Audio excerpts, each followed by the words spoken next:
내가 내게 어떻게 하랴, 내가 내게 어떻게 하랴라는 제목으로 말씀 전하기를 원합니다. 오늘 본문 말씀 제목이 내가 내게 어떻게 하랴입니다.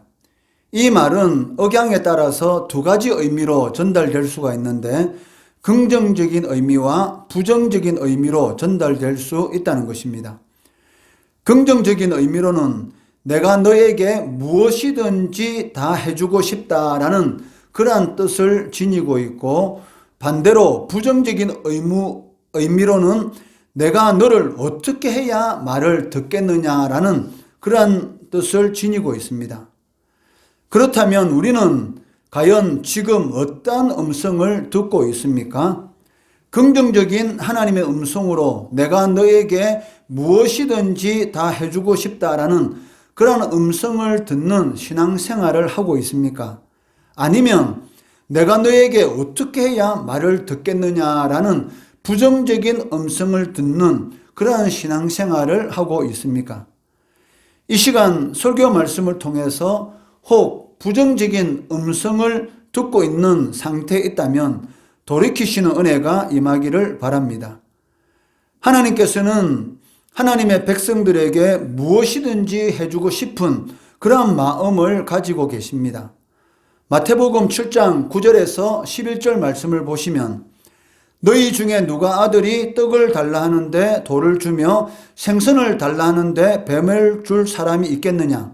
너희가 악한 자라도 좋은 것으로 자식에게 줄 알거든 하물며 하늘에 계신 너희 아버지께서 구하는 자에게 좋은 것으로 주시지 않겠느냐라고 말씀하고 계시고, 이사야 49장 15절 16절 말씀해 보시면 여인이 어찌 그 젖 먹는 자식을 잊겠으며 자기 태에서 난 아들을 긍휼히 여기지 않겠느냐. 그들은 혹시 잊을지라도 나는 너를 잊지 아니할 것이라 내가 너를 내 손바닥에 새겼다라고 말씀하고 계시고, 시편 27편 10절 말씀해 보시면 내 부모는 나를 버렸으나 여호와는 나를 영접하시리이다 라고 말씀하고 계십니다. 이 말씀들을 통해서 우리는 하나님께서 얼마나 하나님의 백성들을 사랑하시는지 짐작할 수 있다는 것이죠. 사랑하는 자에게 무엇이든지 다 주고 싶은 것이 바로 하나님 아버지의 마음이라는 것입니다. 그런데 무엇이 문제이기에 이스라엘 백성들은 내가 너에게 어떻게 해야 말을 듣겠느냐, 즉 맛을 봐야 정신을 차리겠느냐라는 음성을 듣게 되었을까요? 오늘 본문 말씀을 통해서 세 가지로 살펴보고자 합니다. 첫째는 하나님에 대해서 무지하였기 때문입니다. 6절 말씀해 보시면 나는 인애를 원하고 제사를 원하지 아니하며 번제보다 하나님 아는 것을 원하노라 라고 말씀하고 계십니다. 이 말씀은 이스라엘 백성들이 하나님께서 무엇을 원하는지 전혀 모르고 있었다는 것입니다. 모르니까 자신이 옳다고 생각하는 대로 행하였던 것이죠. 마치 사사시대와 같이 자기 소견에 옳은 대로 마음이 내키는 대로 하나님을 섬겼다라고 할 수가 있습니다. 하나님께서는 6절에 말씀하신 것처럼 실제로 제사와 번제를 원치 않는 것은 아닙니다. 왜냐하면 제사 제도를 누가 세우셨습니까? 하나님께서 제사 제도를 만드셨고, 그리고 제사 드리는 장소인 예루살렘 성전도 하나님께서 세우라고 하셨기 때문에 이스라엘 백성들이 성전을 만들었던 것이죠. 그런데 왜 하나님께서 제사를 원하지 않는다라고 말씀하셨을까요? 그 이유는 이스라엘 백성들이 수많은 제사를 하나님께 드리고 있었지만 아무 의미 없는 그러한 제사를 드렸기 때문입니다. 율법의 제사 규정이 있으니까 마지못해서 송아지나 염소를 끌고 와서 하나님께 제사를 드렸던 것이죠. 지금으로 말하면 주일을 지키라고 하니까 마지못해 지키는 것과 똑같은 것입니다. 또 죄 때문에 벌을 받을까 봐 두려워서 벌을 면하기 위한 그러한 방편으로 하나님 앞에 이스라엘 백성들은 제를 드렸던 것입니다. 이 또한 주일에 예배를 드리지 않고 오락을 즐기면 벌 받을 것 같은 그런 두려움 때문에 주일을 마지못해서 지키는 것과 같다는 것이죠. 사실 성도들이 하나님 앞에 나와서 주일을 거룩하게 지키는 그런 이유가 무엇이겠습니까? 하나님께서 주시는 복을 누리기 위함입니다. 이사야 58장 13, 14절 말씀해 보시면 만일 안식일에 내 발을 금하여 내 성일에 오락을 행하지 아니하고 안식일을 이끌어 즐거운 날이라 여호와의 성일을 존귀한 날이라 하여 이를 존귀하게 여기고 내 길로 행하지 아니하며 내 오락을 구하지 아니하며 사사로운 말을 하지 아니하면 내가 여호와 앞에서 즐거움을 얻을 것이라. 내가 너를 땅의 높은 곳에 올리고 내 조상 야곱의 기업으로 기르리라. 여호와의 입의 말씀이니라 라고 말씀하시고 계신다는 것이죠. 주님께서 정하신 안식일, 즉 신약에 있어서 주일을 존귀한 날로, 주일을 기쁜 날로 지키는 자에게 하나님께서 은혜를 베풀어 주시는 것이 무엇입니까? 이 땅에서 높은 곳에 들어 올리시고 또 야곱의 기업, 즉 하나님께서 약속하신 모든 것을 그 삶 가운데 누리도록 해주시겠다라고 말씀하고 계신다는 것입니다. 그만큼 신자들에게 있어서 주일을 거룩하게 지키는 것은 하나님의 복을 누리는 그러한 방편인 것을 알 수가 있다는 것이죠. 그런데 문제는 이스라엘 백성들이 하나님 앞에 수많은 제사를 드렸지만 실제적으로는 무의미하고 형식적인 그런 제사를 드렸기 때문에 하나님께서는 무엇이라고 말씀하고 계십니까? 너희들이 드리는 제사와 번제는 내가 원하지 않는다라고 말씀하셨던 것입니다. 이스라엘 백성들은 하나님께 진정으로 원하시는 것이 무엇인지 몰랐습니다. 아니, 어떻게 보면 알면서도 모른 척 했다라고 할 수 있을 것입니다. 왜냐하면 얼마나 많은 선지자들이 이스라엘 백성들의 잘못된 그러한 부분들을 시정하기 위해서 하나님의 말씀을 선포했습니까? 그런데도 불구하고 이스라엘 백성들은 선지자들의 그러한 선포의 말에 귀를 기울이지 않았다는 것이죠. 그 이유가 무엇이냐면 자신들의 유익 때문입니다. 그렇기 때문에 이스라엘 백성들이 무지했다는 것은 어떻게 보면 자신들의 유익을 위해서 의지적으로 하나님의 말씀에 불순종했다. 즉 하나님의 말씀을 거역했다라고 말을 할 수 있다는 것이죠. 하나님께서 무엇을 원하는지 그것을 깨닫고 그대로 살아가는 삶, 이런 삶만큼 복되고 행복한 삶도 없다는 것입니다. 두 번째는 하나님과의 언약을 파기했기 때문에 하나님께서 맛을 봐야지 내가 정신을 차리겠느냐라는 그러한 투에 말씀을 하고 계신다는 것입니다. 7절에 보시면 그들은 아담처럼 언약을 어기고 거기에서 나를 반역하였다라고 말씀하고 계십니다. 인류의 조상인 아담이 하나님과의 언약을 어기고 선악과 열매를 먹음으로 말미암아서 타락했던 것처럼 이스라엘 백성들도 하나님과의 언약 관계 가운데서 신실치 못한 그러한 동일한 죄를 지었다는 것입니다. 하나님께서는 이스라엘 백성들이 수고하지 아니한 젖과 꿀이 흐르는 가나안 땅을 주셨습니다. 그리고 그곳에서 하나님과의 언약을 지키며 풍요로운 삶을 누리도록 해 주셨다는 것이죠. 그렇기 때문에 이스라엘 백성들은 하나님의 말씀대로만 살면은 풍요로운 삶을 누릴 수가 있다는 것입니다. 이것은 오늘날 우리 성도들에게도 마찬가지죠.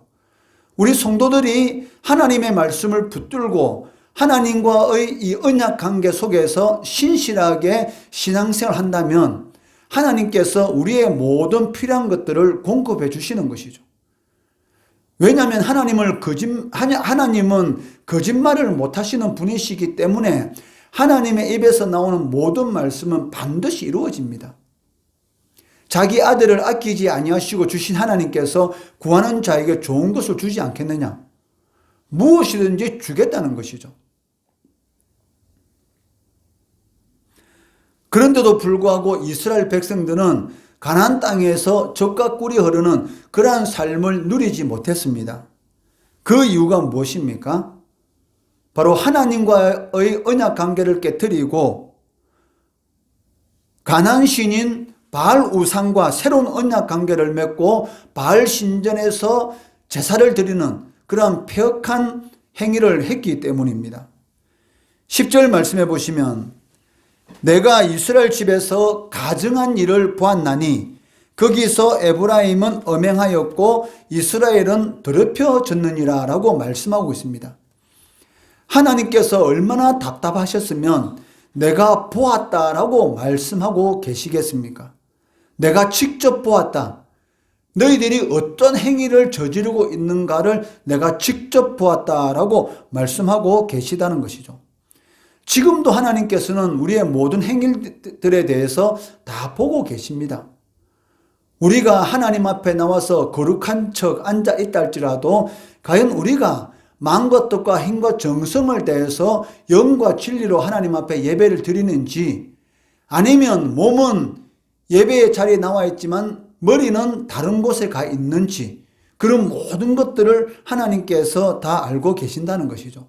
몸은 예배당에 나와 있지만 그 마음은 다른 곳에 가 있다면 그것은 영과 진리로 드리는 예배가 아니고 무의미하고 형식적인 예배에 불과하다는 것입니다. 그런데 더 기가 막힌 것은 하나님께서 이스라엘 백성들을 회복시키려고 하는데도 불구하고 이스라엘 백성들은 지속적으로 하나님을 거부했다는 것입니다. 7장 1절 말씀해 보시면 내가 이스라엘을 치료하려 할 때에 에브라임의 죄와 사마리아의 악이 드러나도다.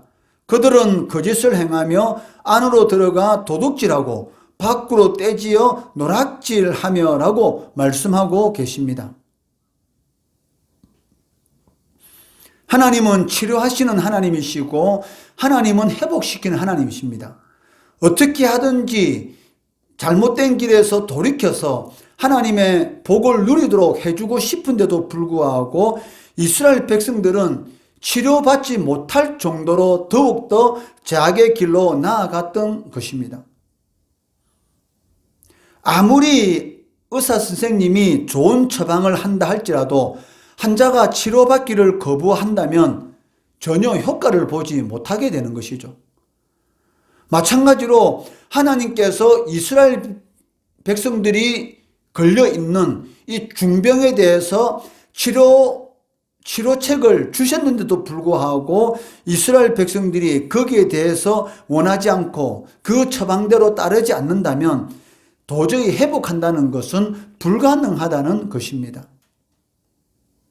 그렇기 때문에 결국은 누릴 것을 누리지 못하고 이스라엘 백성들이 북쪽 이스라엘이 아수르에 의해서 멸망당하는 것을 보게 되는 것이죠.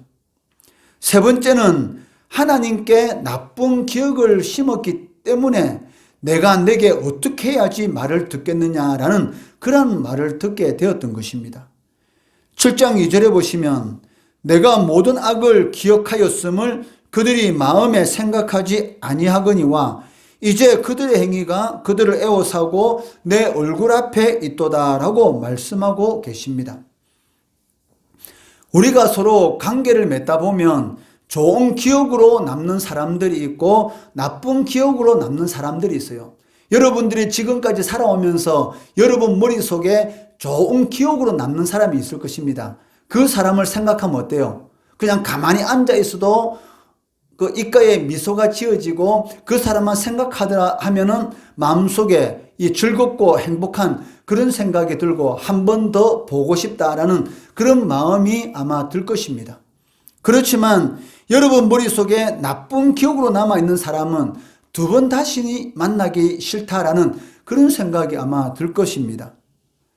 마찬가지입니다.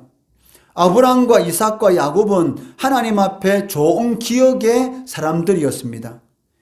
이들에 대한 하나님의 좋은 기억 때문에 이스라엘 백성들은 430년 동안 종살이하던 애굽에서 구원받을 수가 있었던 것이죠.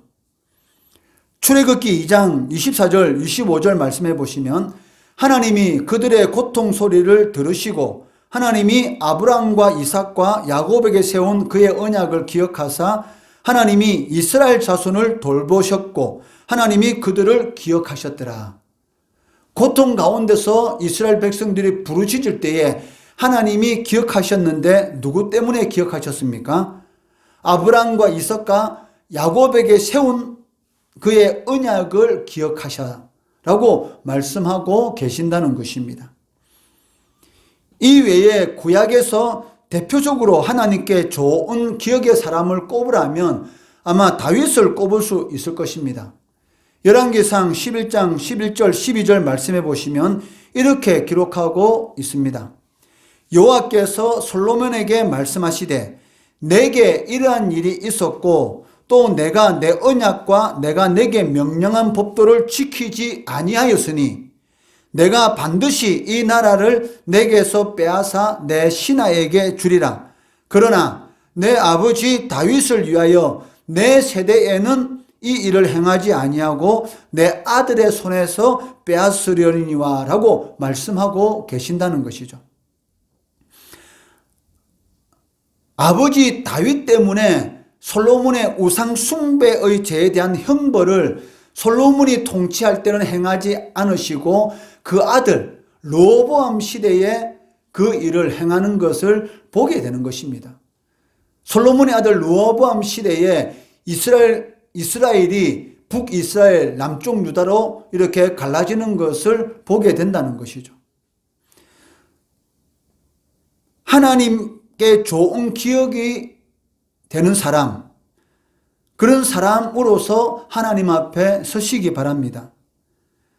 그러면 하나님께서는 반드시 좋은 기억을 떠올리시고 위기의 순간에 그리고 고난의 순간에 은혜를 베풀어 주셔서 회복할 수 있는 그런 복을 주신다는 것입니다. 그런데 이스라엘 백성들이 이렇게 지속적으로 악을 행해서 나쁜 기억을 하나님께 쌓은 그 이유가 무엇일까요? 7절 말씀해 보시면 그들이 부르짖지 않았기 때문이다 라고 말씀하고 계십니다. 7절 말씀, 그들이 다 화덕같이 뜨거워져서 그 재판장들을 삼키며 그들의 왕들을 다 엎드러지게 하며 그들 중에는 내게 부르짖는 자가 하나도 없도다. 지속적으로 왕들이 암살을 당하는 그러한 상황 가운데서 왕조가 바뀌는 그런 일들이 지금 일어나고 있고 많은 관리들이 죽음을 당하고 그리고 어려운 환난이 있는 그런 상황 가운데서도 하나님 앞에 기도하는 자가 없다는 것입니다. 어려운 일을 당하면 어떻게 해야 되겠어요? 당연히 기도해야 되죠. 하나님의 자녀들은. 그런데도 불구하고 어려운 일을 당하는데도 불구하고 하나님 앞에 부르짖는 그러한 자가 없었기 때문에 끊임없이 지속적으로 이스라엘 백성들이 악을 행하게 되었다. 즉 하나님 앞에 나쁜 기억을 심을 수밖에 없었다라고 말씀하고 있다는 것이죠. 시편 50편 15절에 무엇이라고 말씀하고 있습니까? 환난 날에 나를 부르라. 내가 너를 건지리니 내가 나를 영화롭게 하리로다. 환난 날에 하나님 앞에 기도하면 반드시 하나님께서 그곳에서 건져주시고 그를 통해서 하나님께서 영광을 받으신다 라고 말씀을 하고 있는데도 불구하고 이처럼 어려운 그런 상황 가운데 있는데도 이스라엘 백성들 가운데 부르짖는 자가 없다는 것이죠. 이것이 북쪽 이스라엘의 불행이었습니다. 부르짖어야 회복됩니다. 그런데 부르짖지 않음으로 인해서 결국 북쪽 이스라엘은 멸망하게 되었던 것입니다. 오늘 본문 말씀을 통해서 우리는 세 가지를 살펴보았습니다. 하나님의 마음은 내가 너를 위해서 모든 것을 해주고 싶다라는 것이 하나님의 마음입니다. 그런데 왜 하나님의 백성들이 내가 너를 어떻게 해야 말을 듣겠느냐라는 그런 소리를 들어야 합니까? 모든 것을 해주고 싶다라는 그러한 말을 듣는 성도가 되어야 한다는 것이죠. 이를 위해서 우리들이 해야 될 것이 있습니다. 첫째는 하나님의 말씀을 잘 듣고 그리고 삶 가운데 실천하고 하나님이 어떤 분이신지를 알아야 한다는 것이죠. 두 번째는 하나님과의 언약관계 안에서 하나님이 아닌 다른 그 무엇이 내 인생의 신적인 존재가 되어서는 안 된다는 것입니다. 만약 여러분 인생의 목적이 하나님이 아닌 다른 것이 된다면 그것은 우상 숭배를 하는 것이고 하나님과의 언약관계를 깨뜨리게 되는 것입니다. 세 번째는 하나님께 좋은 기억을 떠올리는 성도가 되시기를 바랍니다. 하나님 앞에 좋은 기억으로 남으면 하나님께서 여러분들이 환난 가운데 고난 가운데 있을 때에 반드시 회복시켜 주시는 그런 은혜를 베풀어 주신다는 것이죠. 이런 것들을 통해서 위기 상황 가운데 회복시키시는 그런 하나님 은혜를 체험하시는 우리 성도 되시기를 주의 이름으로 축원합니다.